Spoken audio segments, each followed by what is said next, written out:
But before we go any further with this conversation, I think it's right to get a perspective from China. Victor Gao's Vice President of the Centre for China and Globalization. He's widely described as a spokesperson from the CCP. I wanted to hear his reaction to the allegations being made this afternoon by the government. Thank you very much for having me. If anyone in Britain thinks that the Chinese government or the authorities at large would have any interest in hacking into the British politicians' accounts to gain information, I think that allegation is ludicrous. And if anyone in the Chinese government or authorities want to do that, it's completely out of their mind. Whether there is strong interest in domestic politics in Britain, yes, of course, me included.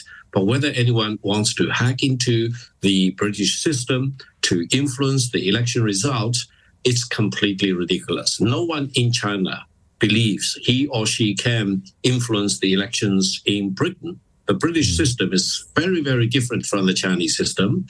And eventually it will be very transparent and the outcome will be made known immediately after the election. So the best China can do is just to sit tight and watch over the election and observe the results rather than doing anything stupid to interfere in the election process.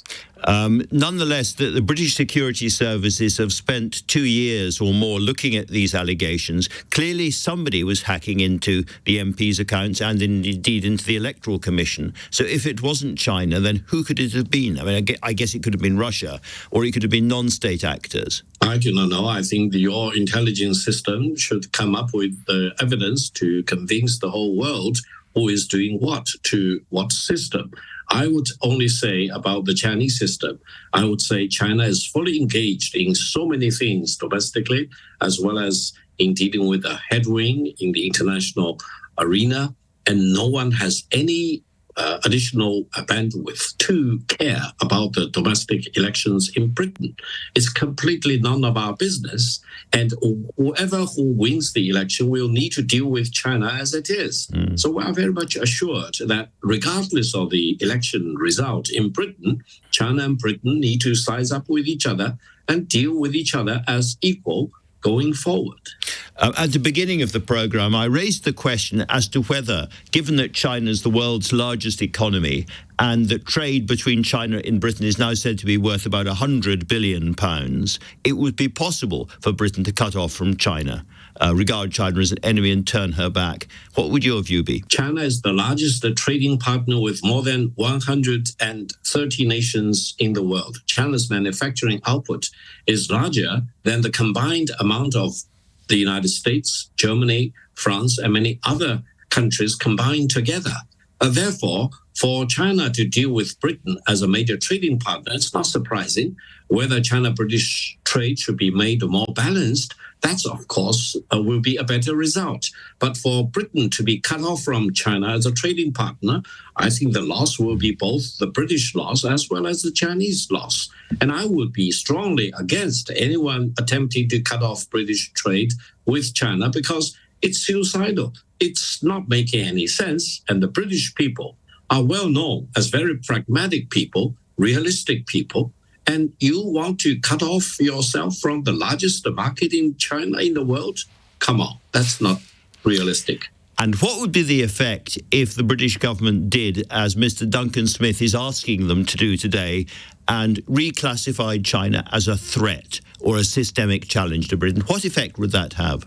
First of all, I hope the British government will really sit down and quietly think about what is the threat coming from China? What is the competition between China and Britain? I don't think China competes with Britain on any level of materiality. China is a much larger economy. China is the biggest economy in the world by purchasing power parity. And China ranks number one for so many things of important industrial output. And I think for China and Britain to compete, come on, it doesn't make any sense. But China and Britain should really promote their exchanges with each other and make a mutual benefit for the British people and the Chinese people. And I will be a big fan promoting China-British friendship and cooperation rather than damaging such excellent cooperation between our two great nations. Right, Mr. Gao, thank you very much indeed for talking to LBC today. It's much appreciated. Thank you. Big fan there in Beijing. But let's return back home with Nigel Inkster, the former Director of Operations and Intelligence for MI6, and now the Senior Advisor to the government for cybersecurity in China. Nigel, very good to see you there. You know lots of stuff the rest of us don't. Are we absolutely sure that this was the Chinese? Well, I think that the UK intelligence agencies would have gone to very significant lengths to establish the attribution before the UK, the British government went public on this. So I think the overwhelming probability is that the Chinese were behind these attacks. And the fact is that we've seen plenty of other examples around the world. China cyber attacks have some sort of fairly clear footprints. They are now trying harder to conceal their activities than was the case in the past. But I think we can be confident that the attribution to China is correct. I guess the big question underlying all of this is whether it is too late and too difficult to disengage from China at the level we would need to. The MP, Stuart McKenzie, Stuart MacDonald was talking about millions upon millions of Chinese cellular modules scattered throughout our infrastructure already, and people are aware that there are fears that Chinese-built electric cars, for instance, could be suddenly turned off. Is it too late? Well, I think when it comes to a phenomenon like China, we have to be able to chew gum and walk simultaneously. The fact is that China's emergence as a major economic and political power has changed us already, and is going to change us more. That is inevitable. I think it's about making pragmatic judgments about where our interests lie.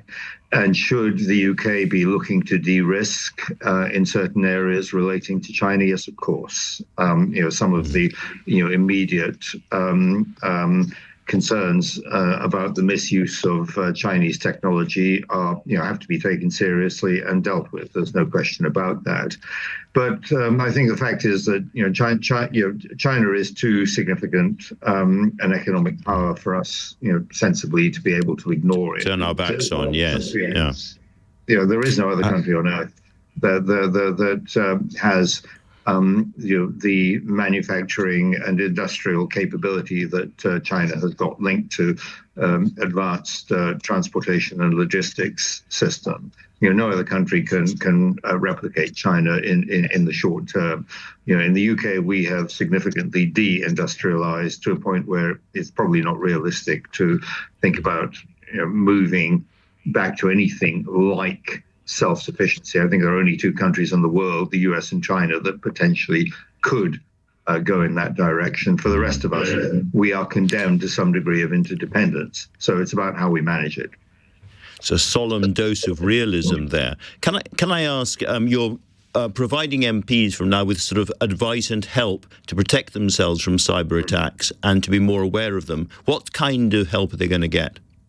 Well, I think that there's plenty of assistance they can get. I mean, good basic cyber hygiene still gets you a long way in terms of protection. Just doing the basics, putting in, whenever there is, a security addition, putting it in straight away. Changing your passwords, using two-factor or multi-factor authentication, all of these things. It's irritating. It requires a degree of discipline and focus. But if you can get to the point where people are doing this on a routine basis, that helps an awful lot. Yeah. I think it's a message to many of us. Can I just turn to one final unrelated subject today, because we've just heard that President Putin has finally admitted that the awful attacks on the outskirts of Moscow were committed by Islamist terrorists and not by the West or Ukraine, as he had been implying before. How important a moment is that?